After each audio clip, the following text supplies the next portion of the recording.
Você já deve ter ouvido o nome Donald Trump, mas provavelmente não conhece a história completa, porque a imagem que muita gente vê é só a superfície, um bilionário, polêmico e presidente, mas por trás disso existe uma trajetória cheia de decisões arriscadas, quedas quase fatais e uma habilidade incomum de se manter relevante, mesmo quando tudo parecia perdido. E o mais interessante é que muitas das estratégias que ele usou começaram ainda na adolescência. Donald Trump nasceu em 1946 no Queens, um bairro de Nova York que naquela época era muito diferente de Manhattan. Não era o centro do luxo, mas também não era pobre. Era uma região de classe média, com famílias tentando crescer e construir patrimônio. Seu pai, Fred Trump, já era um empresário consolidado, atuando principalmente no setor imobiliário. Ele construía conjuntos residenciais voltados para famílias comuns. Mas havia um detalhe importante. Fred Trump era extremamente rígido. Ele acreditava que o mundo era competitivo e que seus filhos precisavam aprender isso cedo. Dentro de casa, não existia muito espaço para fraqueza.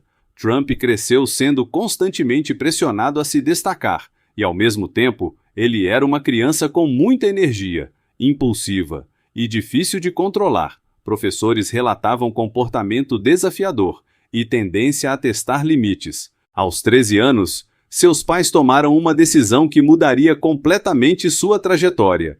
Eles o enviaram para a New York Military Academy. Não foi uma escolha leve. Era praticamente um ambiente de correção de comportamento.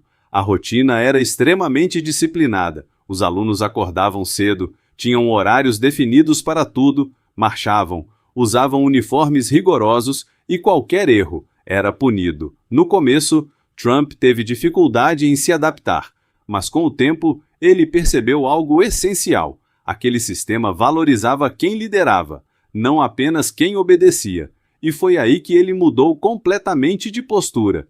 Em vez de resistir às regras, ele começou a usá-las a seu favor. Trump passou a se destacar academicamente, mas principalmente em comportamento e liderança. Ele subiu na hierarquia interna, até alcançar o cargo de capitão de companhia. Isso significava responsabilidade direta sobre outros alunos. Ele precisava manter ordem, garantir disciplina e ser exemplo. Relatos da época indicam que ele era exigente, competitivo e não aceitava falhas facilmente. Além disso, Trump também se destacou no esporte, especialmente no beisebol. Ele era considerado um dos melhores jogadores da escola, o que aumentava ainda mais sua influência entre os colegas. E talvez o ponto mais importante, foi ali que ele começou a desenvolver algo que carregaria para a vida inteira, a necessidade de vencer e de ser visto como alguém que vence. Após concluir sua formação, Trump entrou na empresa do pai, que mais tarde seria conhecida como The Trump Organization. Mas aqui existe uma verdade importante. Ele não começou do zero. Ele teve acesso a capital, conhecimento e, principalmente, conexões. Só que, mesmo assim, o caminho que ele escolheu foi arriscado. Enquanto seu pai focava em projetos mais estáveis, Trump queria algo maior.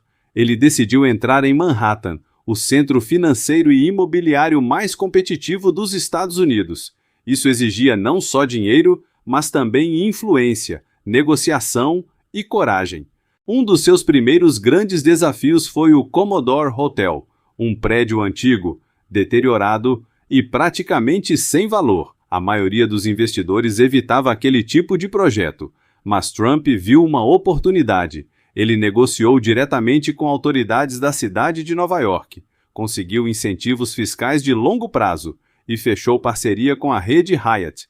O resultado foi a transformação do local no Grand Hyatt. Esse projeto foi um divisor de águas, não apenas pelo lucro, mas pela visibilidade. Trump começou a ser visto como alguém capaz de transformar problemas em oportunidades.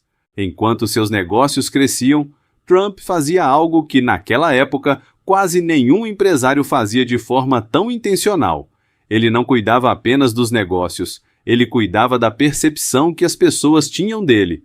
Porque para Trump, não bastava ser rico, Era necessário parecer extremamente bem-sucedido o tempo todo, e é aqui que entra uma das estratégias mais curiosas da sua trajetória. Existem relatos documentados de que, nos anos 70 e 80, Trump ligava pessoalmente para jornalistas, mas não como Donald Trump.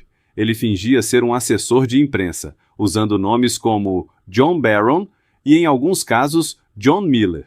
Nessas ligações, ele elogiava o próprio Trump, falava sobre seus negócios, seus sucessos e até sobre sua vida pessoal, sempre criando a imagem de alguém extremamente importante, rico e desejado. E o mais impressionante é que muitos jornalistas não percebiam que estavam falando com o próprio Trump.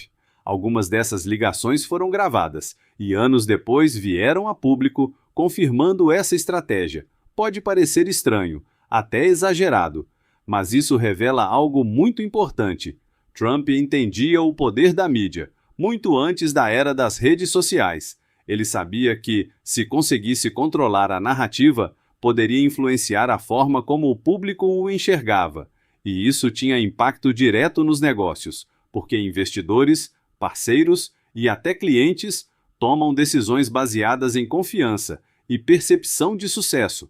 E ao construir constantemente essa imagem, Trump criava uma espécie de efeito de autoridade, onde as pessoas acreditavam nele antes mesmo de analisar os números, e talvez esse seja um dos pontos mais importantes da história dele. Trump não vendia apenas imóveis, ele vendia a ideia de sucesso, e essa ideia acabava se tornando realidade para muitas pessoas. No final dos anos 80, Trump acelerou sua expansão e passou a investir pesado em cassinos em Atlantic City, como o Trump Plaza, o Trump Castle e o ambicioso Trump Taj Mahal, que custou cerca de $1 bilhão. O problema é que grande parte desses investimentos foi feita com dinheiro emprestado.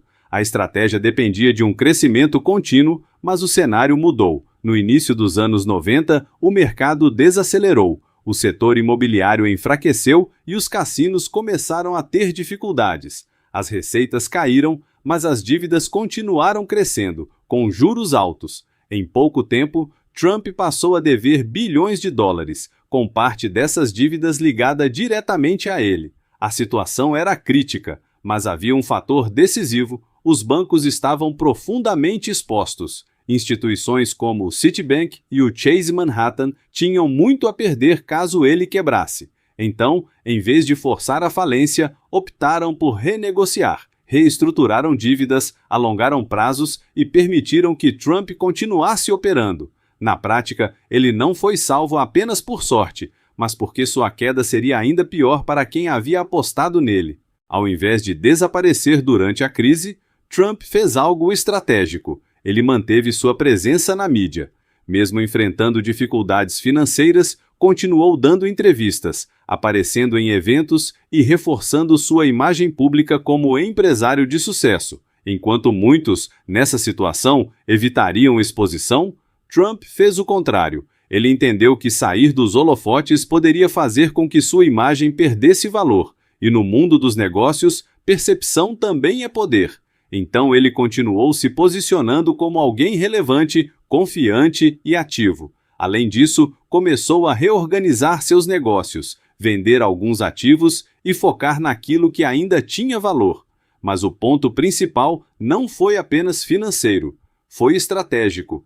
Trump manteve o próprio nome em evidência, e isso fez com que, mesmo em meio à crise, ele não fosse visto como alguém derrotado, mas como alguém em processo de recuperação. Essa diferença de percepção foi fundamental, porque no momento em que surgiram novas oportunidades, ele ainda era lembrado. E no jogo dos negócios, ser lembrado pode ser a diferença entre desaparecer e voltar ainda mais forte. Nos anos 2000, Trump entrou na televisão com o reality show The Apprentice. O programa colocava participantes em desafios reais de negócios, envolvendo vendas, marketing e gestão, sempre sob pressão e com alto nível de competitividade. Trump aparecia como a figura central. Ele avaliava decisões, cobrava resultados e eliminava participantes que não correspondiam às expectativas. Ao final de cada episódio, ficou marcado pela frase "You're fired", você está demitido. You're fired. Com o tempo, essa frase se tornou icônica no mundo inteiro e passou a reforçar sua imagem como um empresário firme, direto e decisivo. Mas o impacto do programa foi além do entretenimento. Ele foi exibido em horário nobre, teve alta audiência e colocou Trump semanalmente na casa de milhões de pessoas. E, mais importante, sempre no papel de líder. Em um momento em que sua imagem ainda carregava marcas da crise financeira, The Apprentice ajudou a reposicioná-lo. Para o público, ele deixou de ser apenas um empresário em dificuldade e voltou a ser visto como símbolo de sucesso, autoridade e poder. Em 2015, Trump anunciou sua candidatura à presidência dos Estados Unidos. Desde o início, sua abordagem foi diferente de tudo que se via na política tradicional.